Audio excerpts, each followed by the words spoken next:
الحمد لله وكفى والصلاة والسلام على خاتم الرسل وسيد الأنبياء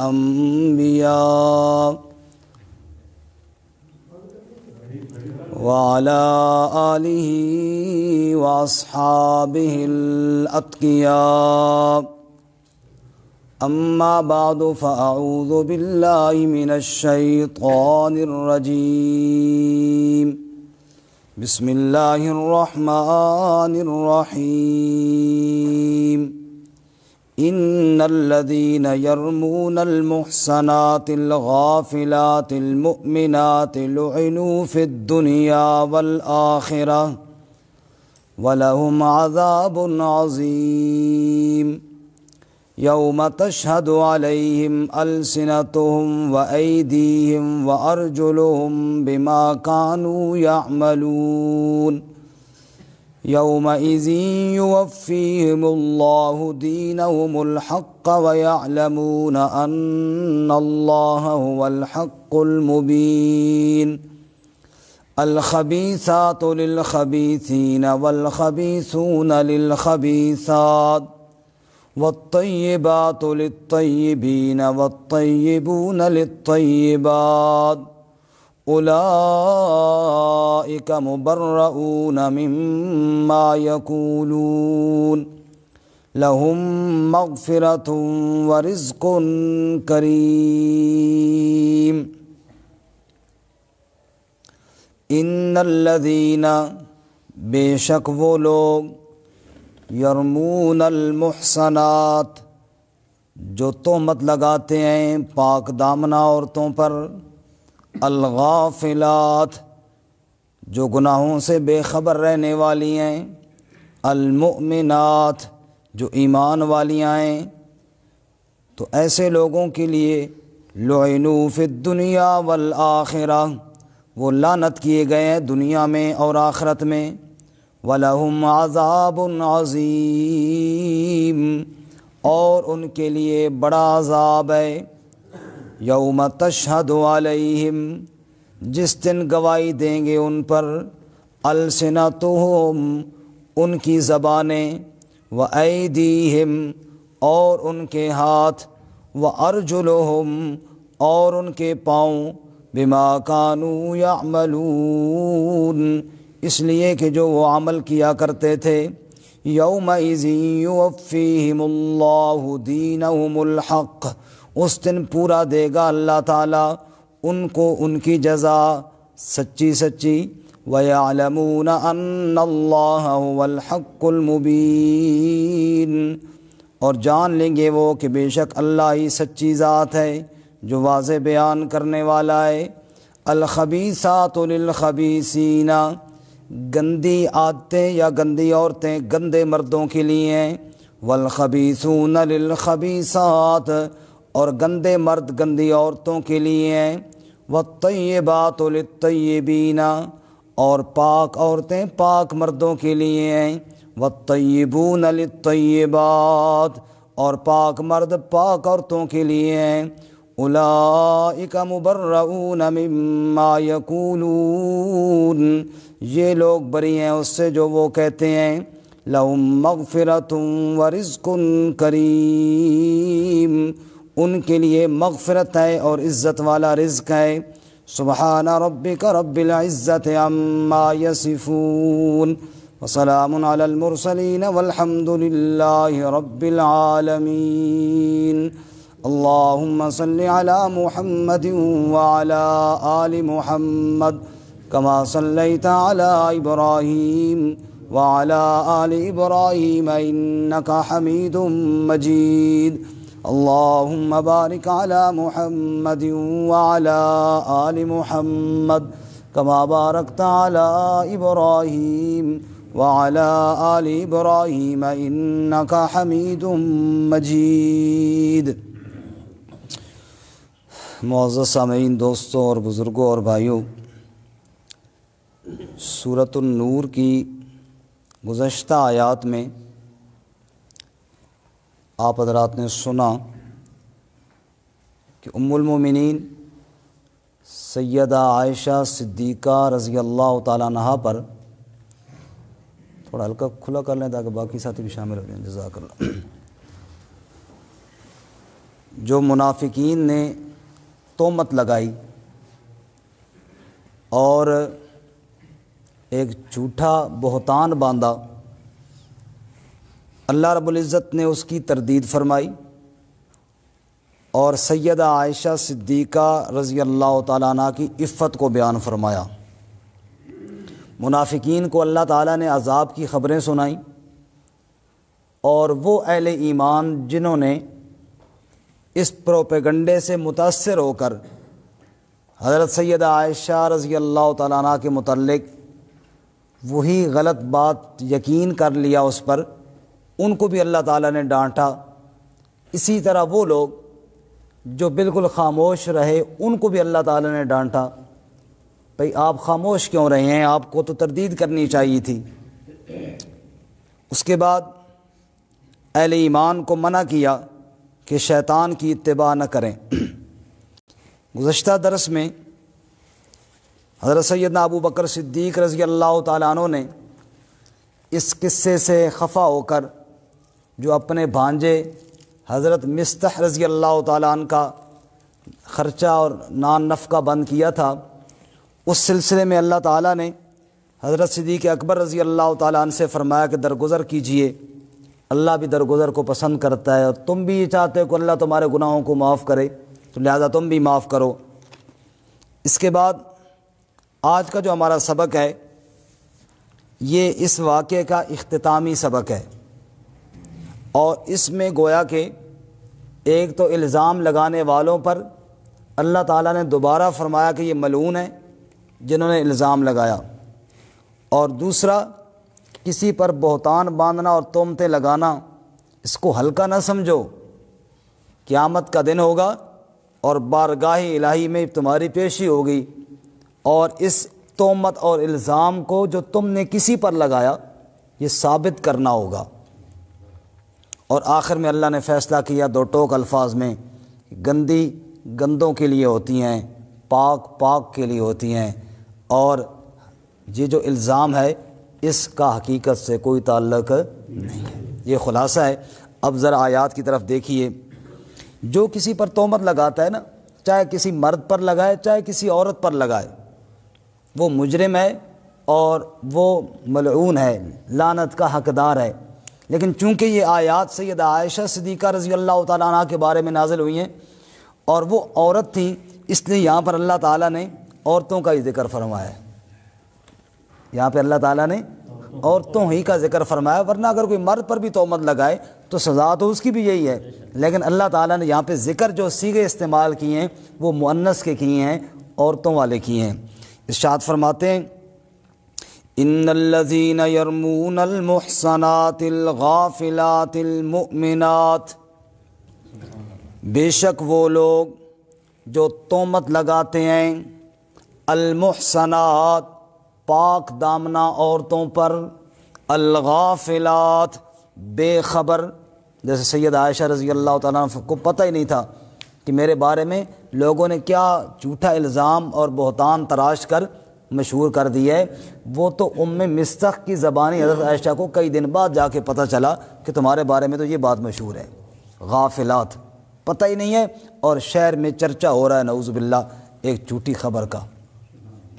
فرمایا المؤمنات، ایمان والیاں پاک دامن بھی ہیں، غافل یعنی گناہ سے بے خبر بھی ہیں، اور ایمان والیاں بھی ہیں.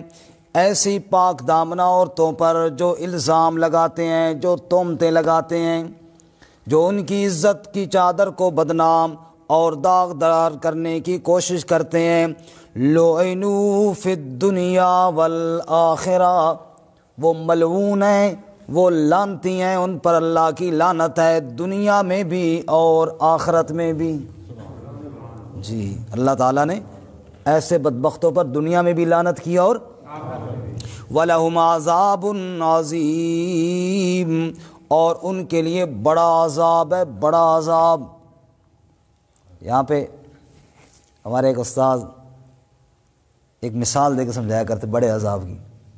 کہتے کئی دفعہ ایسے ہوتا ہے کہ چھوٹے بچے ہوتے ہیں نا تو مذاق میں بڑا آدمی کوئی ان کا کان مروڑ لیتا ہے، کوئی تھپڑ مار دیتا ہے، بچہ رونے لگ جاتا ہے، پھر اسے سمجھایا جاتا ہے نہیں بیٹا میں نے تو مذاق کیا ہے، میں تو پیار کر رہا تھا آپ کے ساتھ، ہوتا بھی پیار ہی ہے، لیکن وہ بڑا آدمی جس نے مارا ہے نا وہ اس کو بہت ہلکا سا سمجھ رہا تھا، لیکن چھوٹے کے لیے یہ مار بہت بڑی ہو گئی تھی۔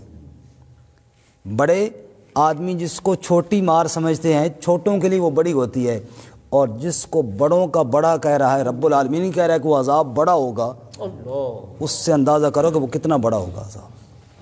جس کو اللہ فرما رہے ہیں کہ عذاب عظیم، وہ عذاب چھوٹا موٹا نہیں ہوگا، بہت بڑا ہوگا۔ جس کو رب بڑا کہہ رہا ہے اب وہ خود سوچئے کہ وہ کتنا بڑا ہوگا۔ اللہ ہماری حفاظت فرمائے آمین۔ اسی لیے سیدنا علی المرتضیٰ کرم اللہ وجہ رضی اللہ تعالیٰ عنہ ان کا ارشاد ہے جو کسی پر تہمت لگاتا ہے وہ اتنا گندا جرم ہے 7 آسمانوں پہ ڈال دیا جائے تو 7 آسمان بھی اس وزن کو نہیں اٹھا سکتے، اتنا وزنی جرم ہے، اتنا خطرناک جرم ہے جس کو ہم اپنی زبانوں پہ ہلکا سمجھ لیتے ہیں۔ اس سے پچھلے رکوع میں گزر گیا نا تحسبونہ ہینا وہو عند اللہ عظیم، جس کو تم اپنی زبانوں پہ ہلکا سمجھ کے بول دیتے تھے نا وہ اللہ کے ہاں بہت بڑا جرم تھا۔ کسی کی عزت پہ حملہ کرنا اور کسی کو بدنام کرنا اور اس کو ذلیل کرنے کی کوشش کرنا یہ کوئی معمولی جرم نہیں کہ زبان پہ آیا جملہ اور کہہ دیا۔ فرمایا اس کو تمہیں پتہ نہیں کہ اللہ کے ہاں کتنا بڑا جرم ہے اور رب کی نگاہوں میں تم کتنے گر گئے ہو یہ بات کرنے کی وجہ سے۔ تو اللہ ہمیں اس سے محفوظ فرمائے آمین۔ اس لیے آگے اللہ ڈراتے ہیں قیامت سے، یوم تشہد علیہم السنتہم، یہ عذاب بڑا کب ہوگا؟ یہ اس دن ہوگا یوم تشہد علیہم السنتہم، جس دن گواہیاں دیں گی ان کی زبانیں، علیہم ان کے خلاف دیں گی، زبان خود اس بندے کے خلاف بولے گی کہ اس نے مجھے غلط استعمال کیا یا اللہ، وَأَيْدِيهِمْ اور ان کے ہاتھ وہ بھی گواہی دیں گے ان کے خلاف یا اللہ میں غلط استعمال کیا، وَأَرْجُلُهُمْ اور ان کے پاؤں بھی گواہی دیں گے۔ مفسرین فرماتے ہیں زبانوں کا تذکرہ پہلے کیا چونکہ تہمت میں پہلے زبان بولتی ہے، کسی پر تہمت لگائی جائے تو کس سے؟ زبان سے لگائی جاتی ہے، زبان بولتی ہے۔ رسول اللہ صلی اللہ علیہ وسلم نے ارشاد فرمایا من یضمن لی ما بین لحییہ وما بین فخذیہ اضمن لہ الجنہ، جو بندہ مجھے 2 چیزوں کی ضمانت دے، ایک زبان کی اور دوسری شرمگاہ کی، میں اس کو جنت کی ضمانت دیتا ہوں۔ اور ایک حدیث میں آپ نے ارشاد فرمایا روزانہ انسان کے وجود کے سارے اعضاء زبان کی منت کرتے ہیں اور کہتے ہیں تو ٹھیک رہے گی تو ہم بھی ٹھیک رہیں گے، تو غلط چلے گی تو ہم بھی غلط چلیں گے۔ 2 آدمیوں کو دیکھا آپس میں لڑائی کر رہے ہیں، مار رہے ہیں، سر پھوڑ دیے، کیا ہوا جی؟ اس نے اس کو گالی دی تھی، تو شروع میں کیا چلی؟ زبان چلی۔ اللہ فرماتے ہیں یوم تشہد علیہم السنتہم، ان کی زبانیں گواہی دیں گی۔ مفسرین فرماتے ہیں تہمت میں سب سے پہلے زبان بولتی ہے، وَأَيْدِيهِمْ اور اگر بات زیادہ لمبی ہو جائے پھر ہاتھوں کے ساتھ لکھی جاتی ہے، اتنی مشہور ہو جاتی ہے وہ بات، لکھی جاتی ہے، الزام لگا لگا کے کتابوں کے اندر بھی لکھ دیے جاتے ہیں، خطوں کے اندر بھی لکھ دیے جاتے ہیں اور پرچوں کے اندر بھی لکھ دیے جاتے ہیں۔ جن ہاتھوں کے ساتھ کسی بندے کے بارے میں، چاہے عام انسان کے بارے میں، چاہے جائے کہ امہات المومنین کے بارے میں، چاہے جائے کہ اصحاب رسول کے بارے میں، نہ عام انسان کے بارے میں، اگر تیرا قلم، تیرا ہاتھ کسی کے اوپر ایسی بات لکھ رہا ہے جس کا تیرے پاس ثبوت کوئی نہیں ہے، جس کا تیرے پاس ثبوت کوئی نہیں ہے، تو سنی سنائی بات، فلاں نے کہہ دیا تو میں نے بھی لکھ دیا، فلاں نے کہہ دیا تو میں نے بھی بول دیا، فرمایا یہ ہاتھ یہ دن قیامت کے بارگاہ الہی میں پیش ہوں گے اور زبان تیری پھر بند ہو جائے گی اور یہ ہاتھ تیرے لکھنے کے خلاف گواہی دیں گے۔ وَأَرْجُلُهُمْ اور پاؤں بھی گواہی دیں گے، جن پاؤں کے ساتھ چل کر گیا تھا لوگوں کے پاس بیٹھ کر کسی پر تہمت کی باتیں کر رہا تھا، ان پاؤں کے ساتھ ہی پتہ چل کے جاتا ہے نا۔ فرمایا زبان کسی کے اوپر تہمت لگانے میں بولی وہ پکڑی جائے گی۔ ہاتھوں نے لکھا، ہاتھ پکڑے جائیں گے، پاؤں کے ساتھ چل کر گیا تو یہ پاؤں بھی فرمایا تیرے خلاف گواہی دیں گے، بما کانوا یعملون، جو بھی عمل کیا یہ بول دیں گے اور بتا دیں گے۔ اللہ تعالیٰ ہماری حفاظت فرمائے، آمین۔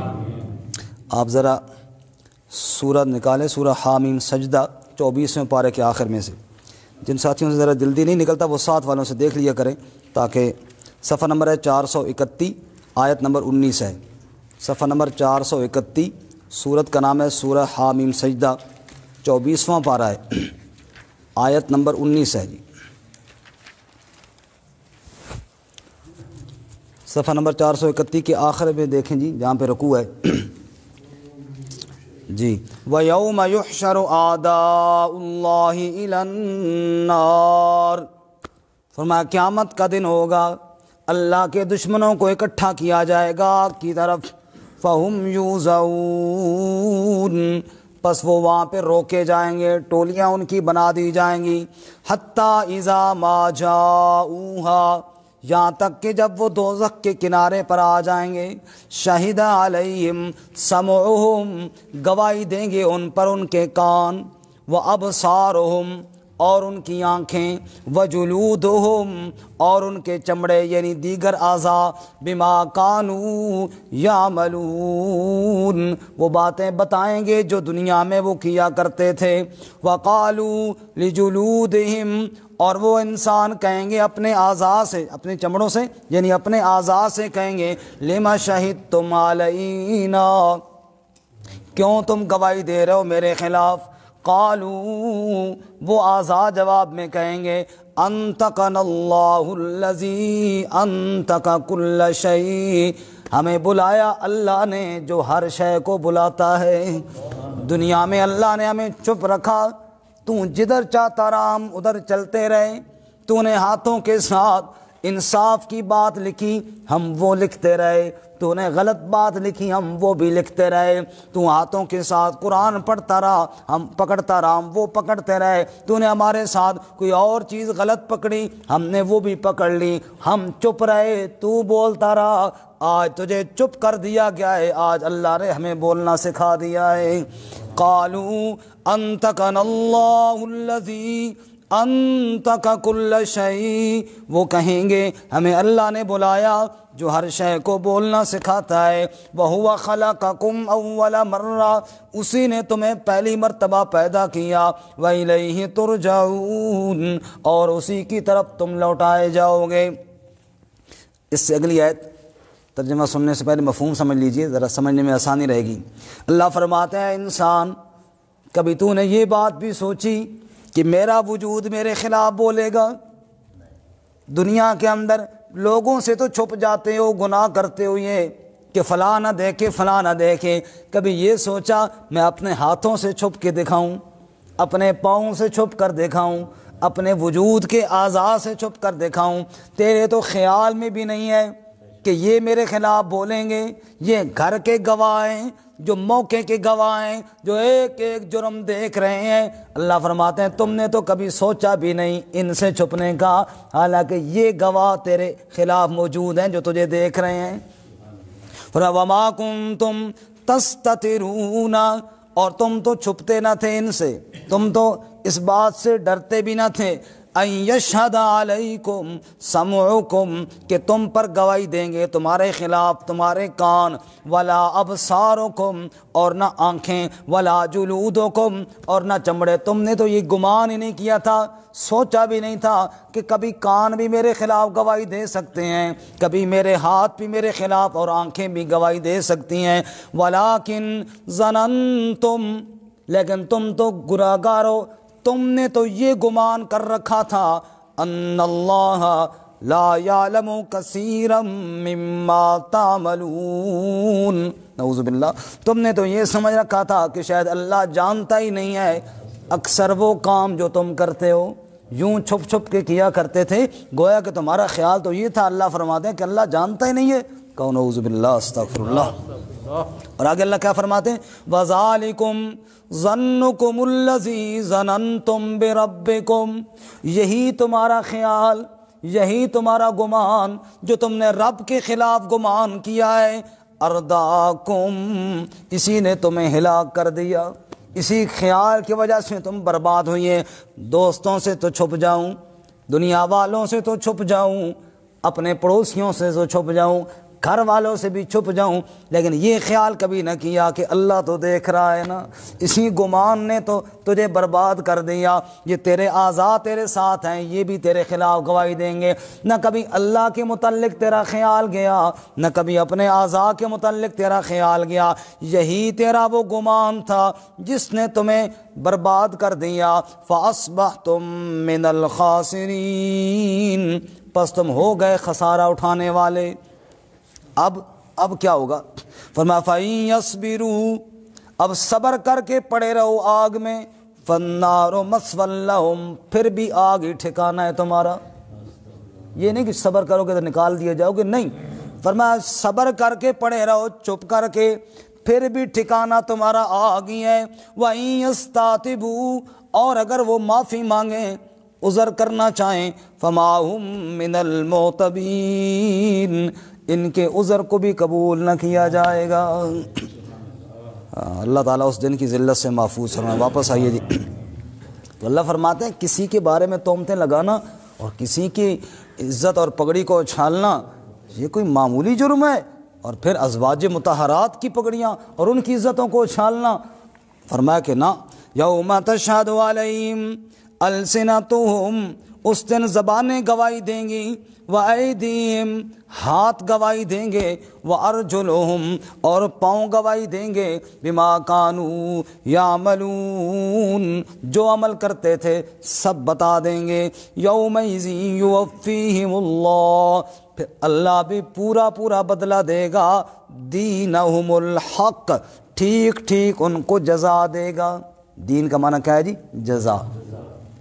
پھر جب گواہیاں ہو جائیں گی، فرشتوں کی گواہیاں، انسان کے نامہ اعمال کھولے جائیں گے، وہ گواہیاں پھر انسان کے اپنے اعضاء بتائیں گے۔ اللہ کے علم میں تو ہے ہی ہے نا، لیکن یہ ساری گواہیاں بھگتائی جائیں گی، اور پھر فرمایا پھر جو کیا اس کی سزا، یومئذ یوفیہم اللہ دینہم الحق، سچی سچی اللہ پوری پوری سزا دے گا۔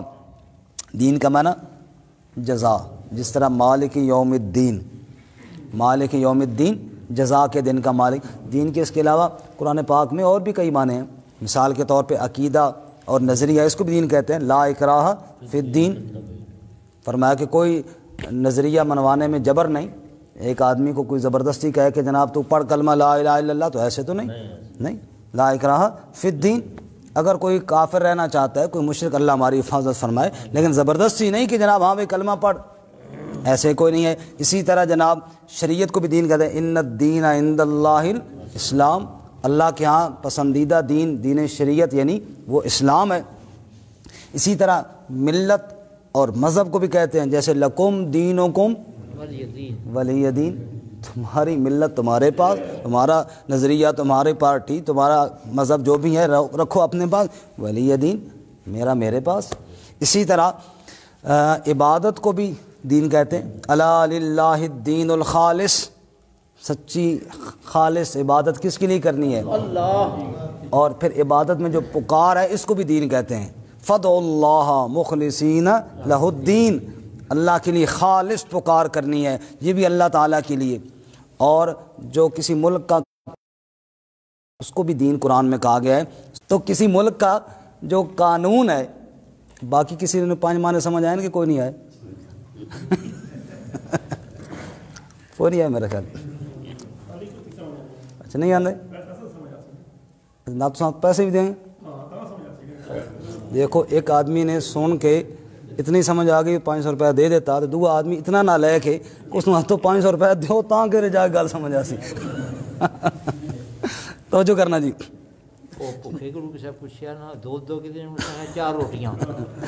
کسی ملک کے قانون کو بھی، قانون سلطنت کو بھی دین کہتے ہیں۔ ما کان لیأخذ اخاہ فی دین الملک، بادشاہ کے قانون، دین الملک بادشاہ کا دین یعنی اس کا قانون۔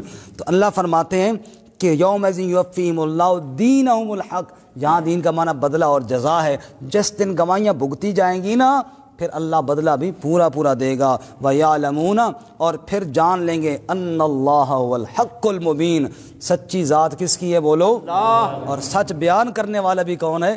حق المبین کا معنی بیان کرنے والا، واضح کرنے والا۔ اب اللہ فرماتے ہیں بات لمبی ہو گئی، بات کو ختم کریں۔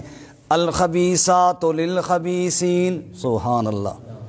سیدہ عائشہ صدیقہ رضی اللہ تعالیٰ پہ الزام لگانے والوں سنو، الخبیثات للخبیثین والخبیثون للخبیثات والطیبات للطیبین والطیبون للطیبات۔ کہو ذرا سبحان اللہ۔ تم الزام لگاتے ہو ام المومنین پہ، نبی پاک کے حرم پر، فرمایا سنو الخبیثات کے دو معنی مفسرین نے کیے ہیں، ایک معنی گندی عادتیں، ایک معنی گندی عورتیں، دونوں معنی درست ہیں۔ الخبیثات پہلا معنی گندی عادتیں، للخبیثین گندے مردوں کے لیے ہوتی ہیں۔ توجہ کرنا، یہ جو تم حضرت عائشہ پہ الزام لگا رہے ہو یہ گندی عادت ہے، یہ کس کے لیے؟ گندی عادت، تو یہ تو گندے مردوں کے لیے ہوتی ہیں۔ جو حضرت صفوان پہ حضرت عائشہ پہ تم نے الزام لگایا یہ تو یا اللہ پھر منافقین کیوں کہہ رہے ہیں، لوگ کیوں کہہ رہے ہیں؟ فرمایا والخبیثون للخبیثات، گندے مرد جو ہوتے ہیں وہ گندی عادتوں کے لیے ہوتے ہیں، یہ گندی عادت ہے ان کی، الزام لگانا اور بکواسات کرنا اس لیے کر رہے ہیں۔ یہ گھٹیا سوچ اور گندی سوچ والے اس نے یہی باتیں کرنی ہے نا۔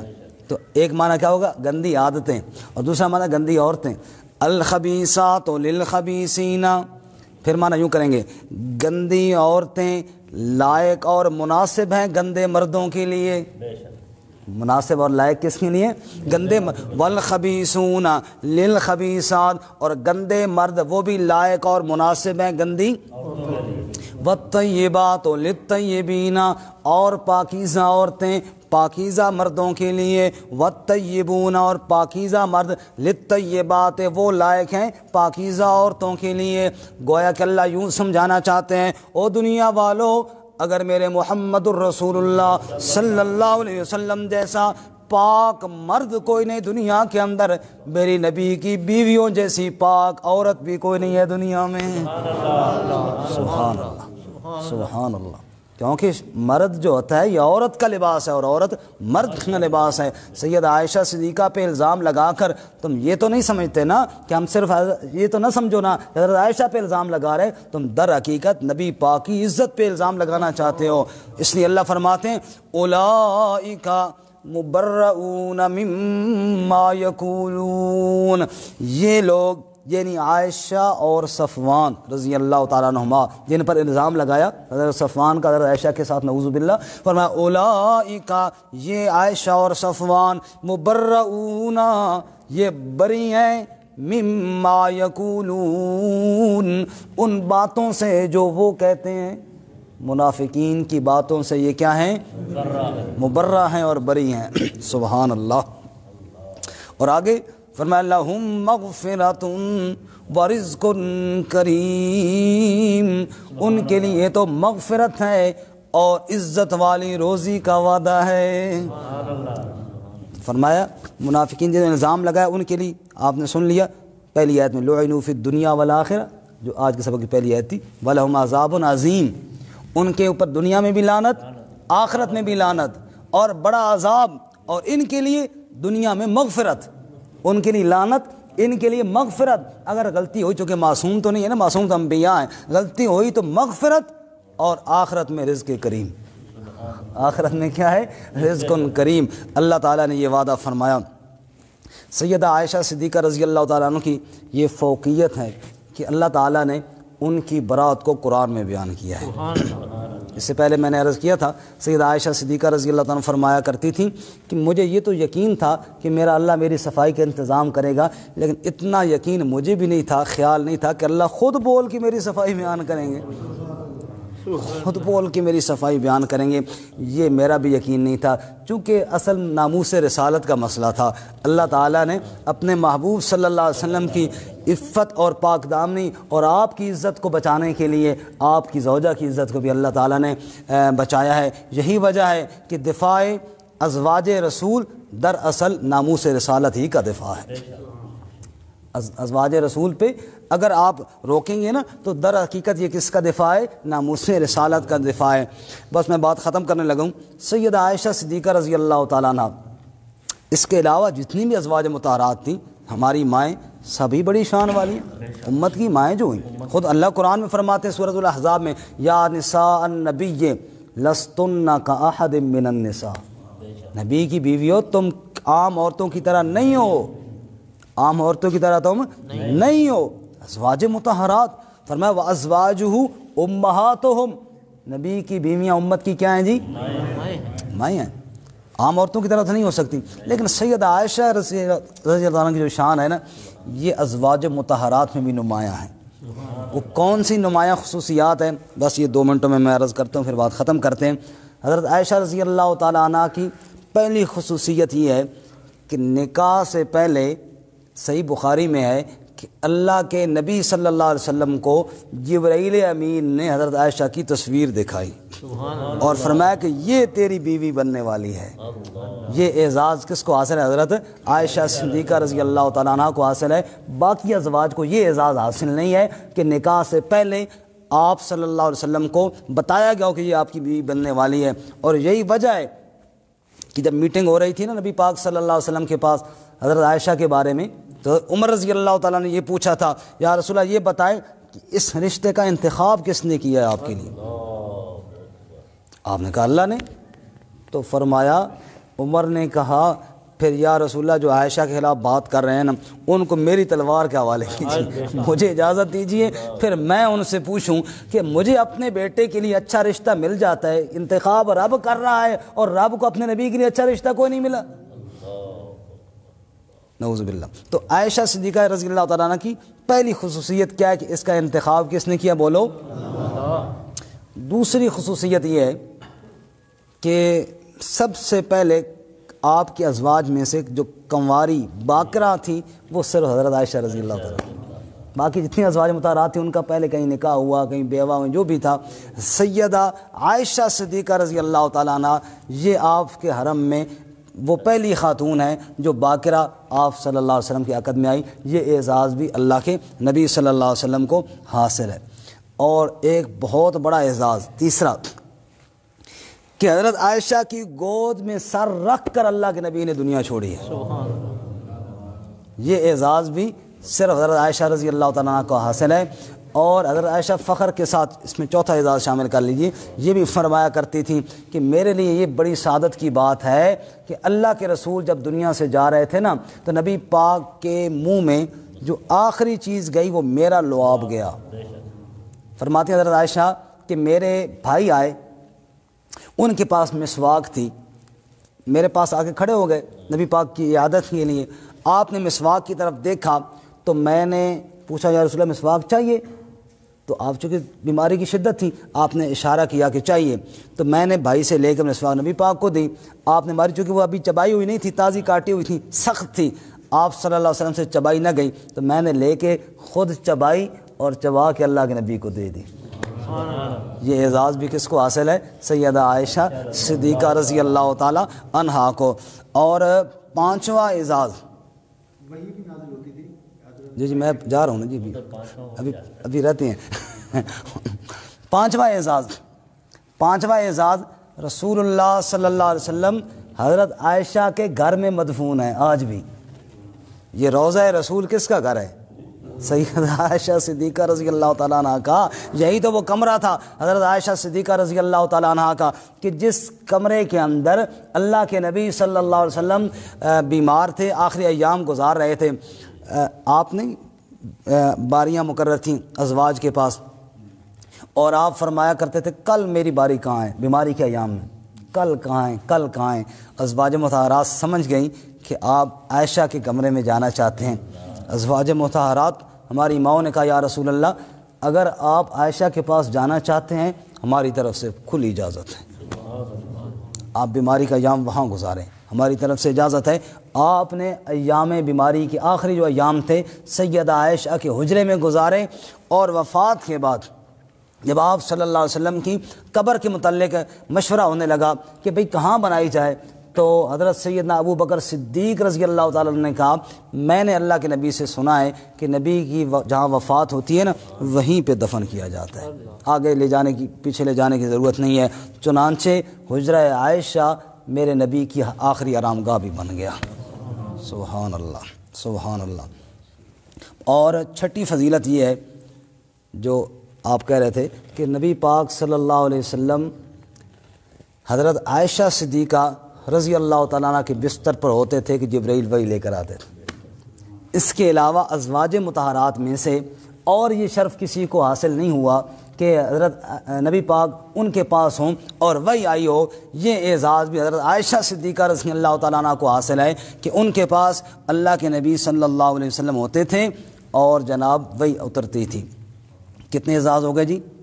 6۔ ساتواں اعزاز حضرت عائشہ رضی اللہ تعالیٰ عنہ کی برات قرآن میں اللہ تعالیٰ نے خود بیان فرمائی، اولئک مبرؤون مما یقولون، یہ بری ہیں اس سے جو وہ کہتے ہیں۔ برات عائشہ اللہ نے قرآن میں بیان کی ہے۔ کتنے اعزاز ہو گئے جی؟ 8واں اعزاز سیدہ عائشہ صدیقہ رسول اللہ صلی اللہ علیہ وسلم پر پہلے ایمان لانے والے اور نبی پاک کے پہلے خلیفہ، آپ کے پہلے جانشین بننے والے ابو بکر کی بیٹی ہیں، صدیقہ خود ہیں اور صدیق کی بیٹی ہیں رضی اللہ تعالی عنہما۔ یہ آپ کو 8 اعزاز حاصل ہوئے، اس کے علاوہ بھی ہوں گے، میں اپنے علم کے مطابق یہ بیان کر سکا ہوں۔ ایک اور آخری روایت سنا کے بعد ختم کرتے ہیں جی۔ ایک صحابی رضی اللہ تعالیٰ عنہ، بڑا ان کا عجیب واقعہ ہے، یہ فضائل اعمال میں بھی لکھا ہوا ہے کہ ڈاکو آئے، صدقے کے اونٹ چوری کر کے لے جا رہے تھے، وہ صحابی اکیلے پیچھے گئے، تیر مارتے رہے، ادھر سے مارا ادھر سے مارا، درختوں کی اوٹ میں، پورا واقعہ تفصیل میں باقی حدیث میں کہ درختوں کی اوٹ میں ادھر سے ایک مارتے نا، بڑے تیر انداز تھے، ایک ادھر سے مارا ادھر لگا، پھر دوسرا چھلانگ ماری ادھر آ کے ادھر سے مارا تاکہ وہ سمجھے کہ ادھر سے بھی لوگ ہیں اور ادھر سے بھی لوگ ہیں، حالانکہ وہ ایک ہی تھے بیچارے، لیکن ایسی پھرتی کے ساتھ نا ان کو تیر مارے، انہوں نے سمجھا کہ کافی سارے بندے آ گئے ہیں، وہ سارے اونٹ چھوڑ کے جو چوری کر کے لے کے جا وہ بھاگ گئے، اپنی جان بچائی۔ وہ اکیلے بندے نے وہ ڈاکوؤں کے پوری جماعت سے وہ سارے اونٹ واپس لیے، اللہ کے نبی کے پاس آ گئے۔ اچھا آپ کے پاس آئے، بتایا تو آپ بڑے خوش ہوئے، واقعی بڑا کمال تھے بھئی، اکیلا بندہ تو ڈر کے مارے جاتا ہی نہیں ہے، کیوں جی؟ نہیں جاتا، کم از کم میں تو ہوتا تو نہ جاتا، باقی آپ تو ماشاءاللہ دلیر آدمی ہیں، میں تو نہ جاتا کم از کم، میں ڈر لگتا ہے نا، اکیلا بندہ بھئی یار آگے زیادہ بندے ہیں۔ تو آپ بڑے خوش ہوئے اور آپ صلی اللہ علیہ وسلم نے بڑی دعائیں دی ان کو۔ جب آپ خوشی سے دعائیں دے رہے تھے نا، دعائیں دے رہے تھے، عین اس موقع پہ صحابی کے ذہن میں یہ خیال آیا، یا رسول اللہ ایک بات تو بتائیں، آپ کو سب سے زیادہ محبت کس کے ساتھ ہے؟ ان کے ذہن میں یہ تھا کہ اب نبی پاک میرے اوپر بڑے خوش ہیں تو کہہ دیں گے تیرے ساتھ ہے، تو میں ساری زندگی فخر کروں گا نبی پاک کو سب سے زیادہ محبت میرے ساتھ تھی۔ اب توجہ کرنا، اللہ کے نبی اس کو دعائیں دے رہے ہیں، شاباش دے رہے ہیں، بھائی واہ واہ تو نے تو کمال کر دیا۔ صحابی نے فوراً سوال جڑ دیا، یا رسول اللہ یہ بتائیں آپ کو سب سے زیادہ محبت کس کے ساتھ ہے؟ آپ رک گئے، فرمانے لگے سب سے زیادہ محبت تو مجھے عائشہ کے ساتھ ہے۔ سبحان اللہ سبحان اللہ، مجھے عائشہ کے ساتھ ہے۔ کہ یا رسول اللہ میں عورتوں کے بارے میں نہیں پوچھ رہا، میں تو مردوں کے بارے میں پوچھ رہا ہوں۔ فرمایا اچھا پھر عائشہ کے باپ ابو بکر صدیق سے۔ سبحان اللہ۔ تو یہ اعزاز قسمت کی باتیں ہوتی ہیں، اللہ ہمیں ان کی اتباع کی توفیق عطا فرمائے اور دن قیامت کے